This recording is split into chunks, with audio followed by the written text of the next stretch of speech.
Texas Chainsaw Massacre is directed by David Blue Garcia, and it stars Sarah Yarkin, Elsie Fisher, and among Alice Creed, and among others. And this is the another direct sequel to the original 1974 classic from Tobe Hooper.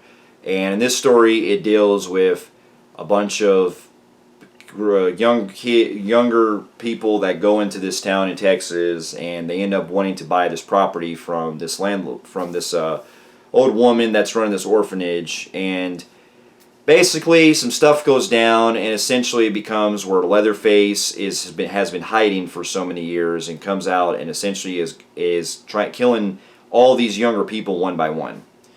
Now, here's some backstory. Now, this movie is the second film that's supposed to be a direct sequel to the original film. After we had the 2013 movie called Texas Chainsaw 3D that was supposed to essentially do the same thing by following the original movie as a direct sequel and ignoring all the rest of the movies in the continuity. And I gotta admit that this is one of the most very confusing and the most very inconsistent horror franchises I've ever seen, that has really went so down to the ground that it really feels like they're not even trying anymore. Now, the original film I quite enjoyed. Even this day I look back at it as not only one of the best horror films ever made, but also just for its time, it was able to create something that was not only a landmark for horror films, but it was also able to give us that kind of gritty aspect that I found myself very involved with. And it was almost like watching a documentary, with the way that stuff like that could really happen to just people that are just on the road, and they come across, a farmhouse and getting basically killed off one by one. That was not only from Leatherface, but also the family that he was involved with in the original movie. Now, after the first movie, the rest of the series was very hit and miss. I've come to really enjoy the second film, the one from the head Dennis Hopper in it, and that one was taking more of a black comedy aspect. But I really have grown to really enjoy that one, and that one definitely doesn't. I find it very underappreciated. The third one I still find very fun to watch, but it's not near as fun as the second movie. But I still thought it was enjoyable, especially with in the second movie, the most things I really enjoyed the most that was the family aspect that was also involved, especially with Chop Top. And then the third movie, we had some other villains that came in that I thought were pretty fun to watch too, like with Viggo Mortensen's Tex in that one. And then the same thing happened with, I really don't like the fourth movie, The Next Generation, or Return of the Texas Chainsaw Massacre as it was called, the one with Matthew McConaughey and Renee Zellweger. But one of the things that saved that movie for most was actually with McConaughey himself. I thought he was definitely one of the saving graces of that film. And that, at the time, that was a movie, they didn't really know what they were trying to do, whether it was trying to be a direct sequel or if it was trying to be like a remake. So they weren't quite there yet as far as building the term reboot yet. But then after that, we also had the remake that I quite enjoyed, and then the prequel that was could have been a lot better, but it's not. I don't dislike it. I thought it was just decent. Or I don't totally hate it. I just think that it's just one that's a very step down way compared to the remake. But one of the saving graces I really enjoyed with the beginning was with Arlie Ermy in both that and the remake, and he was definitely one of the highlights for me the most. And then we had the fucking 2013 piece of shit, Texas Chainsaw 3D, that came out that tried to essentially follow the original movie directly, and that one fell miserably. Me and Eddie did a whole fucking retrospective on that movie, and we tore it up, and that to me was just screaming that they weren't. One of the things that I really didn't like about the 3D one was the fact that they not only fucked up the continuity of the original movie and not really knowing where the timeline is, but it just became so prominent to where Leatherface was just very inconsistent at times. And I just really didn't get in the fact that now all these movies are all about Leatherface being an unstoppable killer, and the fact that he's not really centered much on family too much in this new one that I'm about to get to. That really takes away a lot of the essence of what I think he's really known for. Now, that's one of the things I will say that 3D actually did a little. Now, I'll give it some credit for, was the family aspect was still there in the first one, and the whereabouts of where Leatherface has been made sense in a way about him actually hiding everything in that one. But that's the only small little things I can say that worked in that. And then we had the prequel Leatherface that was trying to be, yet another prequel to the original film, essentially. The prequel to the original movie, not the remake.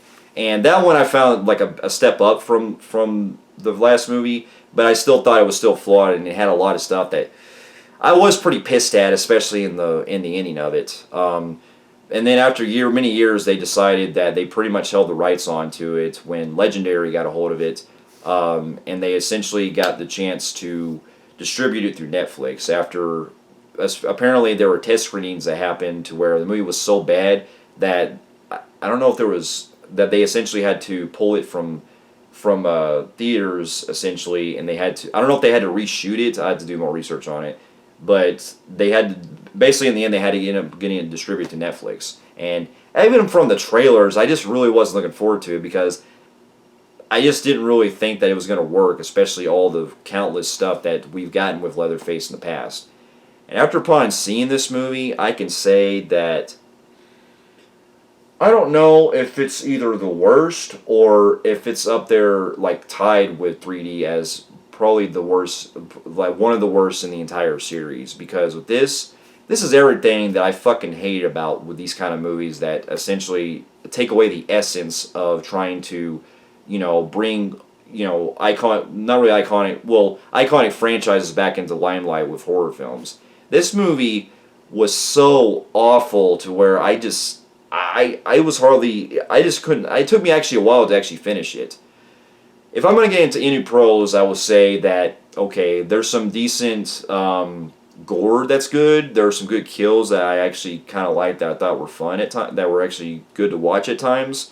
And the cinematography is very sleek looking. It's very well shot at times.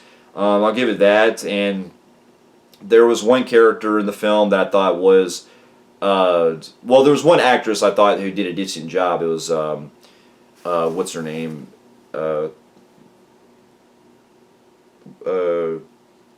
Elsie Fisher. I thought she was the only actress that was in the film that was at least trying, and she did a decent job performance-wise, but I still didn't care about her character.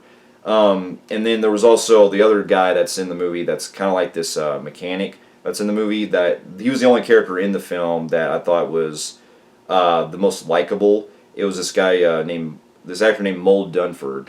I thought this character that they introduced, who's like kind of in this mechanic in town, he was the only character that I thought was actually tolerable, and that I thought that I didn't want to fucking pull my hair out every 5 seconds. But other than that, I gotta say that I fucking hated this movie so much. Now, one of the things that really pissed me off from the beginning was the fact that, we're getting in this trend. Much like what happened with Wrong Turn last year when I never reviewed that movie, but much like Wrong Turn, they're still on this trend of basically doing fucking horror movies that had to do with the most unlikable characters that, are all so into like this Generation Z bullshit, or like, not really Generation Z, but like these younger kind of people that go around and it's all political fucking talk throughout the movie, and it becomes pretty much a lot of like people that are trying to be all that and shit and make fun, and they talk shit about how other people are and trying to take over. It's very what you call essentially forced political agenda. That's what this and the fucking Craft and the fucking Black Christmas remake is what really pissed me off when having these kind of characters that speak in a lot of that jargon, that very political based type of approach where it's all they can't have this, or they're pissed off about how they are like they're living in a old history life and things like that. It's just fucking bullshit. It's fucking stupid. And then and so none of these characters I found very interesting at all. The girl, Elsie Fisher, she has just a quick little backstory about her basically surviving a school shooting, but even that I didn't really care about because there's nothing really about her that really stuck out. And the rest of the cast, they wanted to pull my fucking hair out to where they were annoying, and they were, they were just not likable. There was nothing really to them that really stood out to where I really felt for their fear. And it's really sad when you're pretty much making Leatherface the guy who wants to chop through everything. You're rooting for the killer. And I gotta admit too, even with Leatherface, I thought that was a problem because, here's some spoilers just to get into it. This whole fucking plot is motivated because essentially that the old woman that was taking care of Leatherface was essentially like run this orphanage and took care of him like it's one of his own. And what doesn't make sense is how the fuck Leatherface left he's basically been hiding this entire time from where he lived in the first movie, and he's been living in this orphanage all this life, and he wore a mask all his life, and yet it was just always really crazy to think that, all these years the cops or anything never fucking looked for him. They give an excuse in the movie where it said, it's hard to find with somebody who's wearing a mask. Well, try fucking harder, and not just that, but it didn't even make any sense because he gets motivated just because of the fact that these younger people, they end up basically causing the woman to have a heart attack, and he's essentially getting revenge on all of them.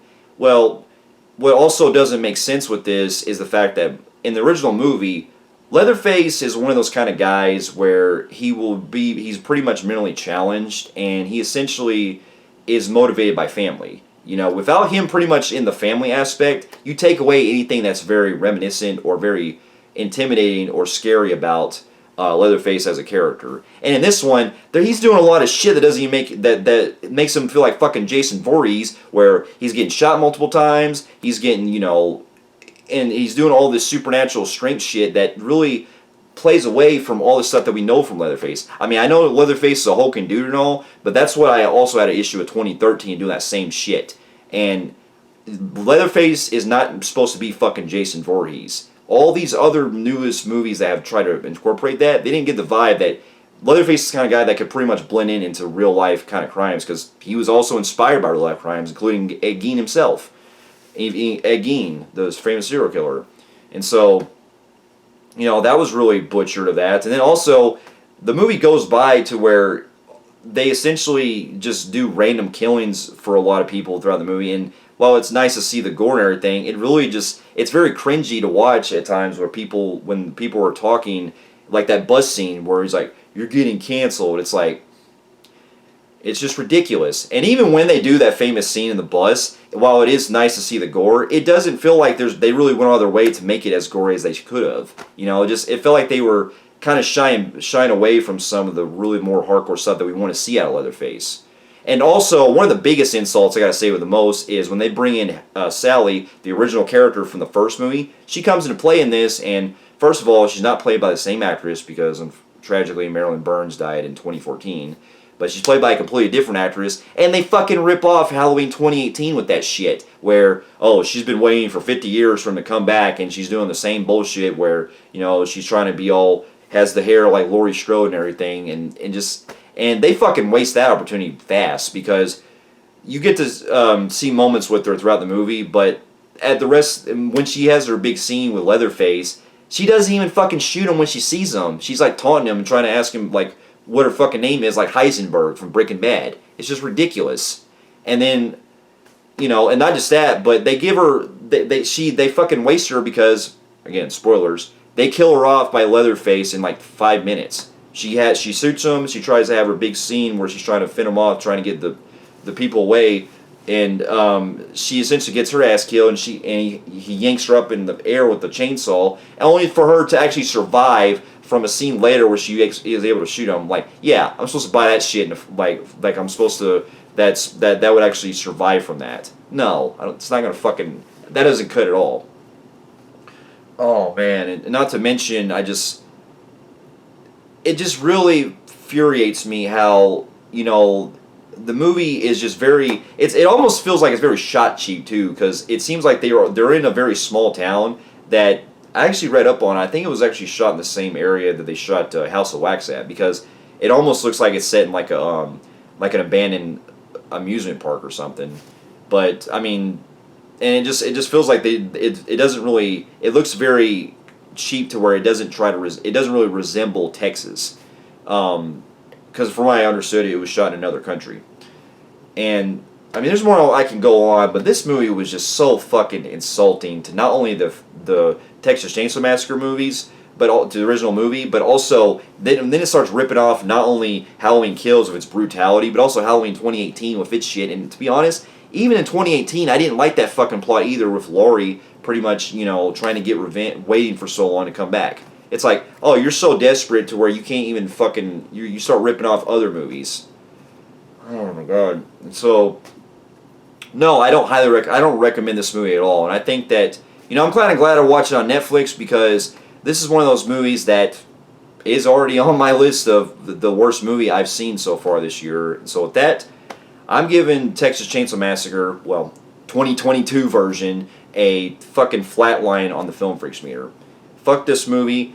I hope, I hope this franchise stays dead. I think that if I want a good sequel, I'm gonna watch the second movie again, the original second film from part 2, or some of the other ones, just if I want to have a fun time with them, you know.